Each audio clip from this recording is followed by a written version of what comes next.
Welcome to sports live presented by Cool. আপনাদের সঙ্গে আছি আমি রঞ্জন শান্ত। আসন্ন বিসিবি নির্বাচনে সরাসরি প্রার্থী হচ্ছেন না বর্তমান সভাপতি আমিনুল ইসলাম বুলবুল, তবে নিজের সভাপতি হওয়ার বিষয়টি পুরোপুরি ঠেলে দিলেন জাতীয় ক্রীড়া পরিষদের কোর্টে। বললেন নির্বাচন প্রক্রিয়ায় তার কোনো হাত নেই, সভাপতি পদের শেষ সময়ে অসমাপ্ত কাজ সম্পন্ন করে যেতে চান সাবেক এই অধিনায়ক। যেহেতু সময়টা কম, আমরা জানি যে টেস্ট ম্যাচ 5 দিনের হয়, ওয়ান ডে হয় 7 ঘন্টার, তা আমি একটা কুইক টি-20 ইনিংস খেলতে এসেছি এখানে। সো একটা ভালো টি-20 ইনিংস খেলবো, যে ইনিংসটা আপনারা সকলে মনে রাখবেন। বিসিবি সভাপতি পদে বুলবুলের টি-20 ইনিংস এখন প্রায় শেষের দিকে। মাসখানেক পরেই অনুষ্ঠিত হওয়ার কথা বিসিবির আলোচিত নির্বাচন। তবে কি ইনিংস আর লম্বা করবেন না আমিনুল ইসলাম বুলবুল? নির্বাচন হয়, মানুষ পিক করে রাইট পারসন, এটা অনেক কিছু নিজের কন্ট্রোলের বাইরে। নির্বাচন যত ঘনিয়ে আসছে গুঞ্জন বাড়ছে, শঙ্কাও বাড়ছে ক্রিকেট পাড়ায়। অ্যাডহক কমিটির গুঞ্জনও আছে। সাম্প্রতিককালে বিভিন্ন জায়গায় আমরা জানতে পেরেছি যে অ্যাডহক কমিটি করে একটি বোর্ড পরিচালনার একটি পরিকল্পনা চলছে। তো এখানে একটি জিনিস আমি বলবো, অ্যাডহক কমিটি আইসিসির রুলস রেগুলেশনস বা বিসিবির গঠনতন্ত্রে যেটা আছে, কি পরিস্থিতিতে অ্যাডহক কমিটি হবে সেটা কিন্তু মেনশন করা আছে, বা এই ধরনের কোনো অপশন আছে বলে আমার জানা নেই। বুলবুলও দিতে পারেননি নির্বাচন নিয়ে সুনির্দিষ্ট কোনো ঘোষণা। নিজের প্রার্থিতার বিষয়েও বল ঠেললেন এনএসসির কোর্টে। যতদিন করা সম্ভব করলাম, পরবর্তীতে সেটা আমার হাত নেই। যেন আমি এবং ফাহিম ভাই আমরা দুজনই হচ্ছে ন্যাশনাল স্পোর্টস কাউন্সিলর। এটা অনেক কিছুর উপরে নির্ভর করছে। প্রথমে তো ন্যাশনাল স্পোর্টস কাউন্সিল আমাকে বিশেষ করে কাউন্সিলর করতে হয় প্রথমে, তারপরে একটা বোর্ড আসবে, সেই বোর্ডের লোক সবাই যারা ডিরেক্টররা থাকবে তারা সবাই মিলে ভোট দিয়ে প্রেসিডেন্ট বানাবে। সো এটা অনেক দূরের কথা। তো এই মুহূর্তে যেটা আমার যে কাজ সেটা আমি পুরোপুরি ফোকাস করছি। আগামী অক্টোবরে অনুষ্ঠিত হওয়ার কথা বাংলাদেশ ক্রিকেট বোর্ডের নির্বাচন, যার রূপরেখার দেখা মিলতে পারে সিলেটে হতে যাওয়া 1 সেপ্টেম্বরের বোর্ড সভা থেকে। মুজরাবিন তারেক, যমুনা স্পোর্টস। আগামীর সাকিব তামিমদের খুঁজতে স্কুল ক্রিকেটের রূপরেখা বদলাতে চান আমিনুল ইসলাম বুলবুল। চট্টগ্রামে আঞ্চলিক ক্রিকেট টুর্নামেন্ট উদ্বোধন করতে এসে ক্রিকেটের বিকেন্দ্রীকরণের কথা বললেন বিসিবি সভাপতি। দেশের অন্যান্য জেলা ও বিভাগ থেকে প্রতিভাবান ক্রিকেটার তুলে আনার কথা জানালেন নাজমুল আবেদিন ফাহিম সহ আকরাম বাশাররাও। দেশের প্রথম টেস্ট সেঞ্চুরিয়ান বর্তমান বিসিবি সভাপতি আমিনুল ইসলাম বুলবুল নিজেকে চিনিয়েছিলেন নির্বাণ স্কুল ক্রিকেট দিয়ে। খালেদ মাহমুদ থেকে শুরু করে ওই সময়ের আরও বেশ কিছু প্রতিভাবান ক্রিকেটার উঠে এসেছিলেন স্কুল ক্রিকেট থেকেই। বলা হয় যে দেশের স্কুল ক্রিকেটের কাঠামো যত শক্ত, সে দেশের ক্রিকেট তত উন্নত। প্রতি বছর স্কুল ক্রিকেট আয়োজন করে বিসিবিও। তবে এখান থেকে কি উঠে আসছে মানসম্মত ক্রিকেটার? প্রতিভা তুলে আনার ক্ষেত্রে এটিকে আরও কার্যকর করে তুলতে চায় বিসিবি, আর সেজন্য স্কুল ক্রিকেটকে দিতে হবে নতুন রূপ। চট্টগ্রামে আঞ্চলিক ক্রিকেট টুর্নামেন্টের উদ্বোধনে সংবাদ মাধ্যমের মুখোমুখি হয়ে বিসিবি সভাপতি বললেন স্কুল ক্রিকেটে পরিবর্তনের ভাবনার কথা। আগামী দিনের তামিম, সাকিব, মুশফিক, রিয়াদ এরা সব স্কুলে আছে, এবং এটা আমাদের কাজ, এবার আমার দায়িত্ব যে কীভাবে ট্যালেন্টগুলোকে আমরা নিয়ে আসতে পারবো। স্কুল ক্রিকেট হয়তো অনেক দিন ধরে হচ্ছে, কিন্তু আমরা এবারে নতুন উদ্যোগে নতুন স্কুল ক্রিকেটটা করব, যেখানে শুধুমাত্র স্কুল ক্রিকেট খেলবেই না, সেখান থেকে একটা cricket country wide cricket fan তৈরি করব আমরা। বিসিবি সভাপতির দায়িত্ব নেয়ার পর থেকে ক্রিকেটকে বিকেন্দ্রীকরণের চেষ্টা করছেন আমিনুল ইসলাম। চট্টগ্রামের এই টুর্নামেন্টকে বলা যায় সেই পথেই আরও একটি পদক্ষেপ, তেমনটাই বললেন নাজমুল আবেদিন ফাহিমও। প্রত্যেকেই নিজের মতো করে চেষ্টা করবে নিজের ঘরোয়া ক্রিকেট, তাদের ঘরোয়া, এটা চিটাগংয়ের ঘরোয়া ক্রিকেট, বরিশালের ঘরোয়া ক্রিকেট, রাজশাহীর ঘরোয়া ক্রিকেট হবে ওগুলো, এবং ওদের যারা এগুলির দায়িত্বে থাকবেন তাদের দায়িত্ব হবে এটাকে ঠিকভাবে সুষ্ঠুভাবে পরিচালনা করে। বিসিবি কর্মকর্তারা বলছেন এসব আঞ্চলিক ক্রিকেট টুর্নামেন্টের ফলে খুলে যাবে দীর্ঘদিন ধরে জাতীয় পর্যায়ে সুযোগ না পাওয়া জেলা পর্যায়ের ক্রিকেটারদের সম্ভাবনার দুয়ার। আমরা যে প্ল্যানটা করছে বিসিবি ক্রিকেটটাকে ছড়িয়ে দেওয়ার জন্য, এটা আঞ্চলিক ক্রিকেট করা ছাড়া আসলে বিকল্প নেই। আমাদের ক্রিকেটটা আসলে সেন্ট্রালি সব কিছু কন্ট্রোল করা হয়, উইচ ইজ ফাইন, বাট আমার মনে হয় যে সাথে যদি আঞ্চলিক ক্রিকেটের সাথে এই এটা করা যায়, সিনক্রোনাইজেশনটা করা যায়, তাহলে মনে হয় ক্রিকেটটা আরও ছড়াবে এবং ক্রিকেট আরও বাড়বে। এই জিনিসটাকে আমরা চালু করে ফেলি, আস্তে আস্তে চিটাগং হয়েছে এবং বাকি ডিভিশনগুলো হবে, ক্রিকেট স্ট্যান্ডার্ডটাকে জানিয়ে পাবে। ক্রিকেটের দিন বদলের প্রত্যাশায় অঞ্চল ভিত্তিক ক্রিকেটেই নজর দিতে চায় বাংলাদেশ ক্রিকেট বোর্ড, যেখান থেকে উঠে আসবে ভবিষ্যতের সাকিব তামিমরা। রঞ্জন শান্ত, যমুনা স্পোর্টস। মিডল অর্ডারে ভালো স্ট্রাইক রেটে ব্যাটিং করতে পারে এমন ব্যাটারের প্রয়োজন থেকে জাতীয় দলে ডাক পেয়েছেন সাইফ হাসান ও নুরুল হাসান সোহান। বলছেন বাংলাদেশ অধিনায়ক লিটন দাস, সিলেটে ডাচদের বিপক্ষে সিরিজের উইকেট হবে আবুধাবির মতো হাই স্কোরিং বিশ্বাস এলকেডির। লিটনের মতে এই সিরিজেই বোঝা যাবে পাওয়ার হিটিং কোচ জুলিয়ান উডের শিক্ষা কতটা নিতে পেরেছে ক্রিকেটাররা। আকাশের বুক ফেটে ঝড়ে জল, চারিদিকে শুধু কোলাহল, কাজল মাখা মেঘের সারি আকাশ দেয় পাহারাতারি। বৃহস্পতিবার বিকেল থেকে সিলেটে অঝরে ঝরছে বৃষ্টি। লাক্কাতুরার চা বাগানের সাথে সিলেট স্টেডিয়ামের সৌন্দর্য এমন কবিসত্তা জাগাতেই পারে। তবে ক্রিকেটারদের তো এসব ভাবার সময় নেই। আনুষ্ঠানিকভাবে বৈরী আবহাওয়ার কারণে বাতিল করা হয় অনুশীলন সেশন। লিটন, শরীফুল, তাসকিন, নাসুমরা বাসে বসে ফিরেছেন টিম হোটেলে। কিন্তু লম্বা বিরতিতে জাতীয় দলে ডাক পেয়েই গতকালই সিলেটে পৌঁছেছেন নুরুল হাসান সোহান ও সাইফ হাসান। তাদের কাছে অনুশীলন মিস করাটা তো বিলাসিতা, তাই তো ঠিকই ইনডোরে অনুশীলনে গেছেন তারা। এই দুই ক্রিকেটারের দলে নেবার কারণ আনুষ্ঠানিক সংবাদ সম্মেলনে বিকেলে জানিয়ে রেখেছিলেন অধিনায়ক লিটন। সোহান ভাই তো অনেকদিন ধরেই মোটামুটি ভালো ক্রিকেট খেলছে।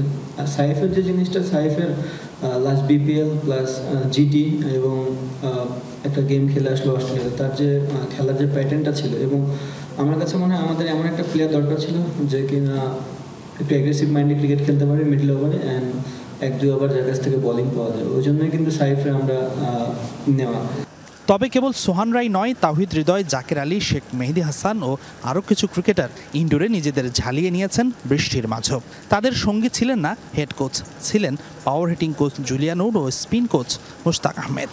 পাওয়ার হিটিংয়ে উড কতটা দীক্ষা দিতে পারলেন তা বোঝা যাবে নাকি ডাচদের বিপক্ষে সিরিজেই, বলছেন অধিনায়ক লিটন। কেউ আসে তো 2-3 দিনে ফুল চেঞ্জ করে দিতে পারবে না, বাট তার কিছু থট প্রসেস ছিল প্র্যাকটিসের, যেগুলো নতুন মনে হয়েছে আমাদের কাছে। আমরা কাজ করেছি, দেখা যাক বাদ বাকিটা। এখনও তো ম্যাচ খেলিনি, সে আসার পরে আমাদের একটা ম্যাচও হয়নি। সো নেদারল্যান্ডস সিরিজ দিয়েই দেখা যাবে যে বাংলাদেশ টিম এখান থেকে কতখানি ডেভেলপ করেছে। নেদারল্যান্ড সিরিজটা বাংলাদেশ দলের এশিয়া কাপের প্রস্তুতির অংশ। 3 ম্যাচের এই সিরিজ জয়ের লক্ষ্য থাকলেও দলের ভাবনায় কিন্তু এশিয়ার শ্রেষ্ঠত্বের লড়াই। বাংলাদেশের গ্রুপ পর্বের সব ম্যাচই হবে আবুধাবিতে। সেখানকার মতোই উইকেট তৈরি করার চেষ্টা করেছেন Tony Hamming. Almost similar condition থাকবে আমার কাছে মনে হয়, কারণ আমরা সবাই জানি আবুধাবি ব্যাটিং ফ্রেন্ডলি উইকেট, সিলেটও অনেকটাই batting friendly wicket. So similarity যদি আমি দেখতে চাই তাহলে ওই দিক দিয়ে থাকবে। আর অবভিয়াসলি আপনি যে কথাটা বললেন যে 200-250 রান করাটা একটা হ্যাবিটেরও বিষয়, আমরা যদি করতে পারি খুবই ভালো, না করতে পারলেও আমরা ওই ধারাবাহিকতা চেষ্টা করবো যেখানে ওইখানে কীভাবে পৌঁছানো যায়। সবশেষ পাকিস্তান সিরিজের পর লম্বা গ্যাপ পেয়েছে বাংলাদেশ দল। এই সময়ে ক্রিকেটাররা স্কিল আর ফিটনেস নিয়ে কাজ করেছেন বেশ কিছুদিন। এই সেশনগুলো সামনের ম্যাচগুলোতে সাহায্য করবে ক্রিকেটারদের, বিশ্বাস অধিনায়ক লিটন দাসের। Hasanur Rahman, Jamuna sports, Sylhet international cricket stadium, Sylhet. এদিকে কঠিন হলেও টাইগারদের বিপক্ষে সিরিজ জিততে চায় নেদারল্যান্ডস। ডাচ অধিনায়ক বলছেন অনুশীলনের ঘাটতি থাকলেও মানিয়ে নিতে অভ্যস্ত তার দল। বাংলাদেশের বিপক্ষে 2023 ওয়ানডে বিশ্বকাপে পাওয়া জয় ডাচদের আত্মবিশ্বাসী করবে বলে মনে করেন স্কট এডওয়ার্ডস। ছোটবেলায় ফ্রিসবি খেলেছেন কি? বাংলাদেশ সফরে এসে মজার সেই খেলা দিয়েই ওয়ার্ম আপ সারল ডাচরা। মাত্র 2 দিন অনুশীলন করেই ম্যাচ খেলতে হবে, কিন্তু তারপরও নির্ভর মনে হয়েছে Scott Edwards, Max O'Dowd, Vikramjit সিংদের। আমরা এটার সাথে অভ্যস্ত হয়ে গেছি, যেখানেই যাই এমন 2-3 দিন অনুশীলনেরই সুযোগ থাকে। আমাদের দলের অনেকেরই উপমহাদেশে খেলার অনেক অভিজ্ঞতা আছে, সেটাই সবার মাঝে ছড়িয়ে দেওয়ার চেষ্টা থাকবে।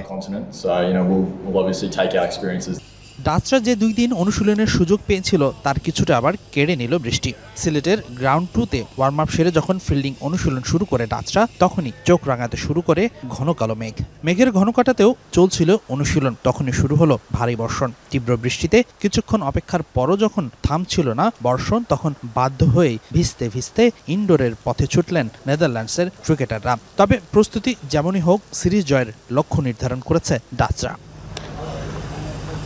অবশ্যই নেদারল্যান্ডস সিরিজে ফেভারিট বাংলাদেশ, তবে ডাচদের মোটেও হালকাভাবে নেবার সুযোগ নেই। দলটির ট্রাম্প কার্ড হতে পারেন হেড কোচ রায়ান কুক, নামটা নিশ্চয়ই পরিচিত অনেকের কাছে। কিংবদন্তি গ্যারি ক্রাস্টনের সুপারিশেই 2018 সাল থেকে 2021 সাল পর্যন্ত বাংলাদেশ জাতীয় ক্রিকেট দলের ফিল্ডিং কোচ হিসেবে কাজ করেছেন কুক। তাই তো লিটন, মুস্তাফিজ, তাসকিনদের শক্তি দুর্বলতা আর বাংলাদেশের কন্ডিশন সম্বন্ধে ভালো ধারণা আছে দক্ষিণ আফ্রিকান এই কোচের। এই তো সবশেষ ওয়ানডে বিশ্বকাপেও বাংলাদেশকে হারের লজ্জা দিয়েছিল অরেঞ্জরা। বিশ্বকাপের সেই জয় ছিল ভিন্ন কন্ডিশনে অন্য দেশে। এরপর কয়েক বছর কেটে গেছে, দুই দলেই পরিবর্তন এসেছে। তবে এটাও সত্য, এমন অভিজ্ঞতা আমাদের আত্মবিশ্বাস বাড়াবে। হাসিনুর রহমান, যমুনা স্পোর্টস, সিলেট। এবারে ফুটবল অনূর্ধ্ব 17 নারী সাব চ্যাম্পিয়নশিপের খবর। ফিরতি লেগে শুক্রবার স্বাগতিক ভুটানের বিপক্ষে মাঠে নামবে বাংলাদেশ। ভুটানের চাংলি মিথাং স্টেডিয়ামে ম্যাচ শুরু হবে বিকাল 3টায়। শিরোপা রেসে টিকে থাকতে এই ম্যাচে জয়ের বিকল্প নেই বাংলাদেশের সামনে। বুধবার ফিরতি লেগের প্রথম ম্যাচে নেপালকে 4-1 গোলে হারিয়ে ফুরফুরে মেজাজে রয়েছে সুরভি আলপিরা। বৃহস্পতিবার হয়নি কোনো অনুশীলন, পূর্ণ বিশ্রামে দিন কাটিয়েছেন ফুটবলাররা। দলে নেই কোনো ইনজুরির সমস্যা। এর আগে প্রথম লেগে ভুটানের বিপক্ষে 3-1 গোলে জিতেছিল মাহবুবুর রহমান লিটু শিষ্যরা। যদিও দ্বিতীয় ম্যাচে ভারতের কাছে হার শিরোপার স্বপ্ন কঠিন করে তোলে লাল সবুজ প্রতিনিধিদের। এবার ভুটানকে বড় ব্যবধানে হারিয়ে লক্ষ্য পূরণে এগিয়ে যেতে চায় বাংলাদেশ।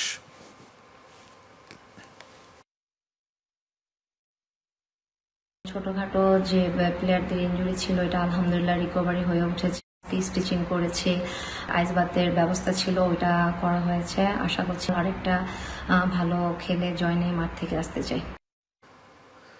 অনূর্ধ্ব 23 এশিয়ান কাপ বাছাই পর্বের জন্য বাংলাদেশ দল বেশ ভারসাম্য বলছেন হেড কোচ সাইফুল বারী টিটু। হ্যাভিয়ার ক্যাব্রেরার সাথে যৌথভাবে কাজের মাধ্যমে দ্বন্দ্বের কোনো সুযোগ নেই বলে দাবি তার। এদিকে জাতীয় দলে 7 ফুটবলার থাকায় মূল পর্বে যাওয়ার ভালো সুযোগ দেখছেন শেখ মোরসালিন।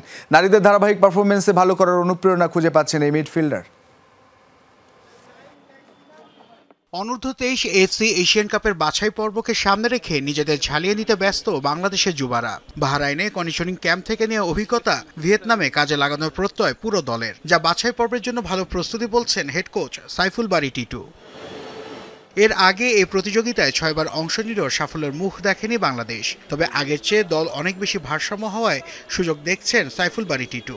ফাহমিদুল ইসলাম স্কোয়াডে যোগ দিলে দলে আত্মবিশ্বাস বাড়বে, এমনটাই দাবি তার। এই ইটালি প্রবাসী ফুটবলারের ক্লাব সংক্রান্ত জটিলতায় দলের সাথে যোগ দিতে বিলম্ব হয়েছে বলে জানান ম্যানেজার শাহিন হাসান। একদিনও সেশন আমাদের সাথে এভাবে না করে ম্যাচ খেলাটা, এবং ওইটার জন্য আমরা বলছি যে এটাতে ফাহমিদুল আসাটা আমাদের জন্য বাড়তি একটা অবশ্যই শক্তি বাড়ার ব্যাপার, কিন্তু সেটা পরের 2 ম্যাচের জন্য রাখছি, কারণ এটা আসলে জাস্টিফাইডও হয় না। বাট ওর ক্লাবে একটা প্রবলেম ছিল, ওর ক্লাবটা মানে যে ক্লাবে ছিল সে ওই ক্লাবে থাকবে কি থাকবে না একটা জটিলতা ছিল, এই জন্য আসতে পারে না। ওর তো প্রথম কথা ছিল যে বাংলাদেশ থেকে আমাদের সাথে যাবে। দলের হেড কোচের দায়িত্বে টিটু থাকলেও পরিকল্পনা সাজাচ্ছেন হ্যাভিয়ার ক্যাব্রেরা। কাজের ক্ষেত্রে যৌথভাবে অবদান রাখতে পারাকে তাই বড় করে দেখছেন অনূর্ধ্ব 23 দলের coach. Being a technical director, he is the head coach of the senior national team.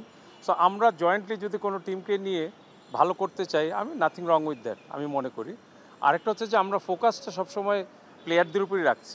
এখানে আমরা কার মাধ্যমে কিভাবে আমরা সর্বোচ্চ পারফরমেন্সটা দেখাবো, ওইটাই মুখ্য বলে মনে করছি।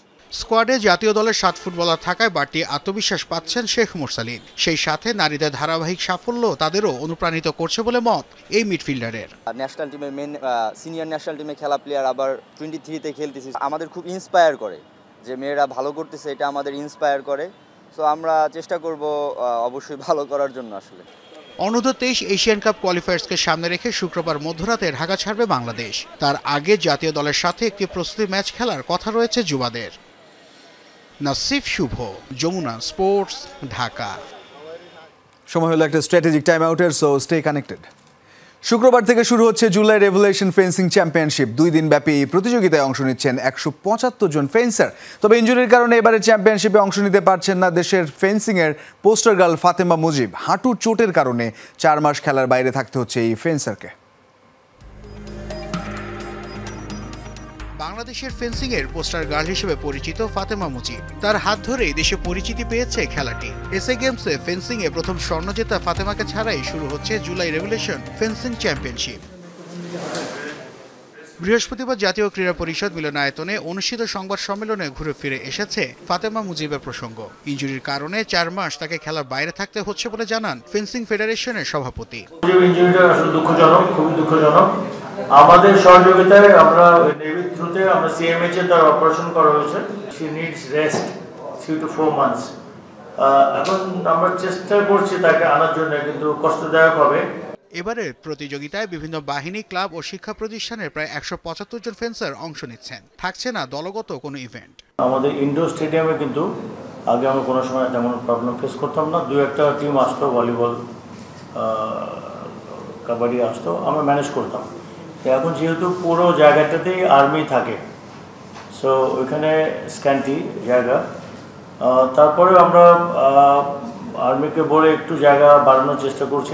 29 ও 30 আগস্ট শহীদ captain M Mansur Ali handball স্টেডিয়ামে হবে এই প্রতিযোগিতা। গুড ব্যাকগ্রাউন্ড এবং মনিটারি ব্যাকগ্রাউন্ড থেকে তারা এসছে। নাসিফ শুভ, যমুনা স্পোর্টস, ঢাকা। ফ্রান্সের বিশ্বকাপ বাছাই দলে চমক। প্রথমবারের মতো ফরাসি জাতীয় দলের স্কোয়াডে জায়গা পেয়েছেন মোনাকোর উইঙ্গার মানেজ আকিউস। এছাড়া আছেন চুয়ামেনি, কিন্দে, এমবাপ্পের মতো তারকারা।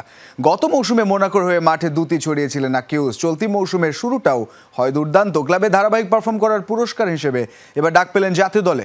সেপ্টেম্বরে ইউক্রেন ও আইসল্যান্ডের বিপক্ষে দুটি ম্যাচ খেলবে ফ্রান্স, তাই 23 সদস্যের দল ঘোষণা করলেন দিদিয়ের দেশামস। 2026 বিশ্বকাপের ইউরোপ অঞ্চলের বাছাইয়ের ডি গ্রুপে আগামী 5 সেপ্টেম্বর ইউক্রেনের মুখোমুখি হবে ফ্রান্স। 9 সেপ্টেম্বর আইসল্যান্ডের বিপক্ষে খেলবে দুবারের বিশ্বকাপ জয়ীরা। অন্যদিকে স্কোয়াডে জায়গা না পেয়ে এবার নীরবতা ভাঙলেন ব্রাজিলিয়ান সুপারস্টার নেইমার। প্রায় 2 বছর পর জাতীয় দলে ফেরার অপেক্ষায় থাকা এই ফরওয়ার্ড আবারও ছিটকে গেছেন ইনজুরির থাবায়। তবে আনচেলত্তির স্কোয়াডে জায়গা না পাওয়ার পর আবেগঘন এক বার্তা দিয়েছেন এই সেলেসাও তারকা। নেইমারকে কেন দলে রাখেননি তা অবশ্য খোলাসা করেছেন ইতালিয়ান মাস্টারমাইন্ড।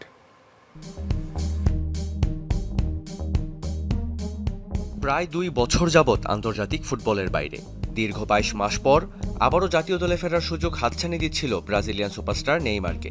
কিন্তু আবারও পথের কাটা সেই ইনজুরি। জাতীয় দলে ফেরার আগ মুহূর্তে ফের পড়েছেন দুর্ভাগ্যের চোটে, যার ফলে জায়গা হারিয়েছেন কার্লো আনচেলত্তির স্কোয়াড থেকে। শুরুতে এ নিয়ে কোনো প্রতিক্রিয়া না দেখালেও স্কোয়াডে জায়গা না পাওয়া নিয়ে এবার নীরবতা ভেঙেছেন নেইমার। সান্তোসের ক্যাম্পে ফেরার আগে জিমে চোট নিয়ে কাজ শুরু করেছেন নেইমার। সেই ছবিগুলো ইনস্টাগ্রামে আপলোড করে লিখেছেন এক আবেগঘন বার্তা। লক্ষ্য পূরণের আকাঙ্ক্ষা, দৃঢ় সংকল্প এবং অবিচল অধ্যবসায় থেকে সাফল্য আসে। আপনি যদি চূড়ান্ত লক্ষ্যে নাও পৌঁছাতে পারেন, তবুও যারা বাধা খুঁজে বের করে তা অতিক্রম করে তারা প্রশংসনীয় কিছুই অর্জন করবে। কেন নেইমারকে স্কোয়াডে রাখা হয়নি সেটি অবশ্য খোলাসা করেছেন ইতালিয়ান মাস্টারমাইন্ড সেলেসাওদের কোচ কার্লো আনচেলত্তি। নেইমারকে তার সেরা ছন্দে পেতেই কোচের এমন সিদ্ধান্ত। নেইমারকে নতুন করে মূল্যায়নের প্রয়োজন নেই। আমরা সবাই জানি সে কে এবং কি করতে পারে। আমরা তাকে যেভাবে জাতীয় দলকে সাহায্য করতে দেখে এসেছি, সেজন্য তাকে সেরা অবস্থায় পেতে হবে। বিশ্বকাপ বাছাইয়ে 5 সেপ্টেম্বর রিও ডি জেনেরিওয় চিলি এবং 10 সেপ্টেম্বর শেষ ম্যাচে বলিভিয়ার মাঠে তাদের মুখোমুখি হবে 5 বারের champion Brazil. Riyan রাফতি, Jamuna sports. এই ছিল আজকের স্পোর্টস লাইভ। এতক্ষণ সঙ্গে থাকার জন্য ধন্যবাদ সবাইকে।